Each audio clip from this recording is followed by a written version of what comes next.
Paano kung ang tinatawag mong kaibigan ay siya pala ang may tinatagong pinakamadilim na sikreto? Yung taong kasama mong tumawa, kumain at umiyak ay may ginagawa na palang krimen sa likod mo. Ito ay kwento ng isang mamamatay tao. Hindi isang estranghero, kundi isang kaibigan. Sa isang tahimik na bayan sa Denmark, may isang 17 years old na dalagita ang bigla na lang nawala noong 2016. Walang malinaw na suspect, walang sagot sa kanyang pagkawala. Habang tumatagal, ang simpleng pagkawala ay nauwi sa isang misteryong sikreto. Hindi lang iisa ang kaso. Sa mga sumunod na taon, may mga kabataang babae rin ang biktima ng pag-atake at pagdukot. Unti-unting nabalot ng takot ang buong komunidad. Mga magulang na hindi na mapakali, mga kabataan na natuto ng matakot kahit sa sarili nilang lugar. Pero ang tanong ng lahat, sino nga ba ang may gawa nito? Habang hinahanap ng mga pulis ang suspect, may isang tao na tahimik lang. Nakikihalubilo, nakikipagkaibigan at kumikilos ng normal lang. Walang kahit na anong senyales na dapat siyang katakutan. At ang mas nakakagulat, malapit siya sa mga tao na nagkikwento ng istorya na ito.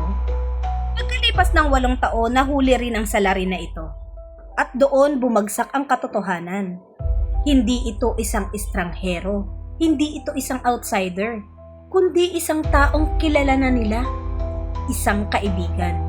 Isang taong pinagkakatiwalaan nila ang may itinatagong kadiliman.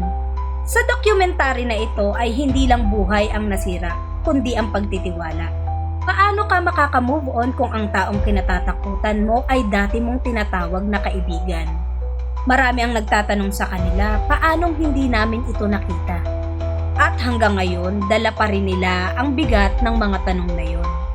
Noong 2023 ay tuluyan ng nahuli ang killer na ito. Sa pamamagitan ng mga ebidensya at investigasyon ay napatunayan ang kanyang krimen na ginawa. At noong 2024 ay nahatulan siya ng habang buhay na pagkakakulong.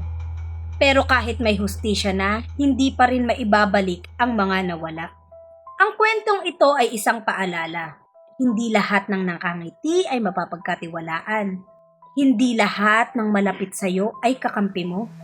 Minsan ang pinakamadilim na sikreto ay nagtatago sa pinakapamilyar na muka.